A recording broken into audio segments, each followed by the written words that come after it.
Hey guys, it's Hannah and welcome back to the Dyslexic Reader. If you're new to my channel, consider subscribing and liking this video. I post twice a week on Wednesdays. It's random bookish content like wrap-ups and reviews and tags and those sorts of things. And then every Sunday I do novelty chats, which I just get a cup of tea and talk about general bookish things and we kind of have a discussion. But today is my February wrap up. I did quite well in February considering the start was extremely slow. I was away on holiday at the end of January, start of February, so I missed the first week or so of February, and then when I got back my reading was very slow, but the last week or so I've read quite a lot. So I have quite a few books to wrap up, but I've only one to show you because they've actually all been library books and I've already taken them back and got a new batch. But I'll put the picture in. Just looking out of my window, it's actually snowing at the minute. It was really nice last week and I thought, yeah, spring's on its way, but nope, that's not the plan. But anyway, snow is good reading weather, despite anything else. So the first book that I read in February was All Are Wrong Today Is by, I'm going to pronounce this wrong, Ilan Mastai. This is a sci-fi time travel book. It is about a guy who lives in 2016, but not our 2016, an alternate 2016. He goes back into the past for reasons, and then when he goes back to 2016, because it changes in the past, he's in our 2016. But for him personally, our 2016 is better. There's no hunger, there's no disease, there's no war, there's flying cars. Like, it is a better place, but personally for him, our 2016 is better. So it's that decision, like, does he try to change it back or whatever. I didn't like the writing style. I thought it was very long and I didn't feel like it moved at a good pace, so I only ended up giving this 2 out of 5 stars, which I was quite disappointed by, but it is what it is. I think part of it as well, as I said, I was just back from holiday. I was jet lagged, my sleeping routine was all messed up, so it could have been partly because of that. And now the sun's gone away and the lighting has gone, but we shall plow on anyway. The next book was, let me get the author's name up here, The Legend of Frog by Guy Bass. Now, I quite enjoyed this. It was about a frog who lived on an island with this woman called Buttercup. She told him he hatched from a magical golden egg. The world had been destroyed. Their island is all that was left, but he was prince of the world. He grows up and decides he can't be on the island anymore. He has to see what the end of the world looks like. He gets off the island and it turns out the rest of the world isn't destroyed. And I was really enjoying it. I thought there was going to be a tie-in with the princess and the frog at one point, which didn't really come to fruition. This is only the first in a series. There was a weird alien invasion type thing, which didn't really help or hinder the plot. It just took up chapters and it ended on a cliffhanger. So I am not about it at all. I gave it 2 stars because I did really enjoy the intro, but I have no intention of continuing on with the series after this first one. The next book I read was absolutely stunning. It was The Worm and the Bird by Colery Brickford Smith, and it's not a graphic novel.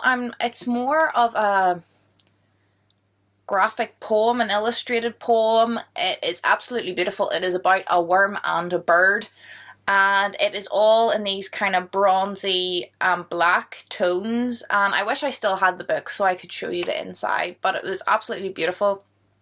It's not something I would have like bought for myself, but seeing it in the library, it was something that drew my attention and I really enjoyed it, and I actually gave it to my dad, and he read it and enjoyed it, and then he gave it to his friend and he read it and enjoyed it before I took it back to the library. So it done the rounds, this one. I read it in like 10 minutes with a cup of tea. It literally was just a poem, but it was really beautiful. I liked the meaning, I liked the writing style, and the illustrations were gorgeous, so I gave it a 5 stars.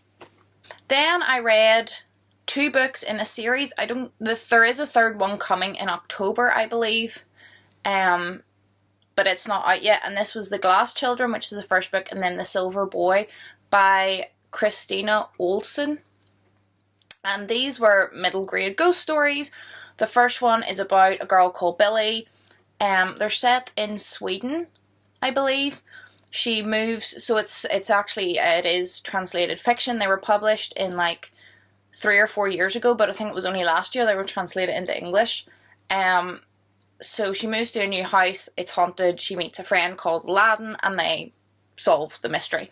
And then the second book's actually from Aladdin's point of view, which are really nice. So all the same characters are in it, it's in the same place, but it's more Aladdin's story and his parents' restaurant, and there's a mystery going on there. And they all are more mystery than ghost story, but there is a little like paranormal twist on them all. Like at the end you're like, was it a ghost, wasn't it? But it's mostly a mystery where you're actually looking for a person. I really enjoyed these. They were nothing spectacular. The characters were pretty good, the flow was pretty good, and the mysteries were pretty good, so I gave them both 4 stars. I then read Murder on the Orient Express by Agatha Christie. I have read this book before, but I believe I was only maybe 11 or 12 when I first read it, and I have seen the old movie, I believe the 70s one. I haven't seen the recent one, and enjoyed it. But in my head I had got Murder on the Orient Express and Death on the Nile kind of confused, so I couldn't remember all the little plot twists, so it was just good to read.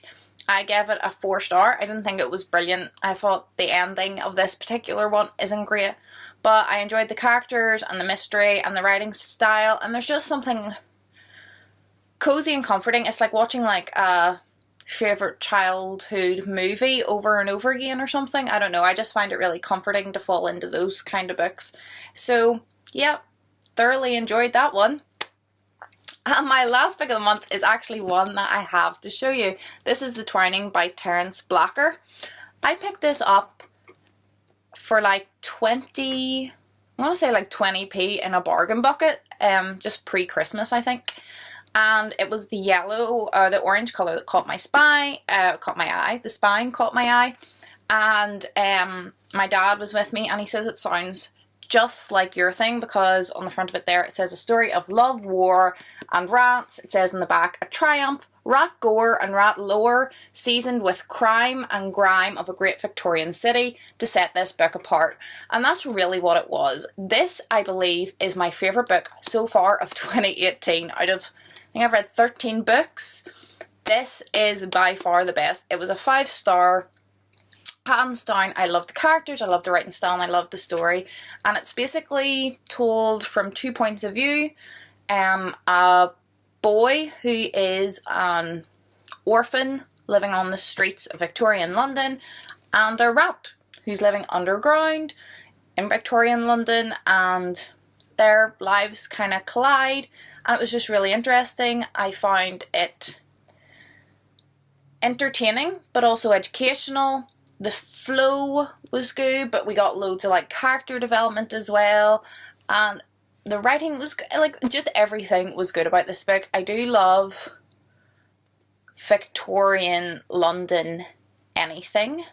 I do love books with children as main characters, although this is not a children's book. I will point that out. There is gory, there's not really adult content, but there is some gory scenes in it, but I would say it could be YA. And I love rats and sort of that underground grimy thing going on. It was just, I can't recommend it enough. It looks so bizarre. Like there's a wee girl with a rat on her shoulder. It's this really offensive orange. I'm sure there's other editions out there. I think there was when I was putting it into Goodreads. But this was so good. And the ending was not like happy perfect ending, but I was really satisfied when I put the book down. I was really satisfied with how it ended, and I just cannot, I'm just ranting about it now, but it was so good. So that is the 7 books I read in February. I think 7 is quite good. Okay, 3 of them were children's books and 1 of them was a graphic novel, but as I said, I missed the first week of February because I was on holiday. And then when I came back, there was about a week where I hardly read at all because my routine was so messed up and I had so much to catch up on. I had no spare time. And then February is a short month as well. So I hope you enjoyed this video. If you stayed to the end and listened to me rant about the twining, you've done very well indeed. I hope you're all happy. I hope you're all healthy, and hopefully I'll see you in my next video. Goodbye.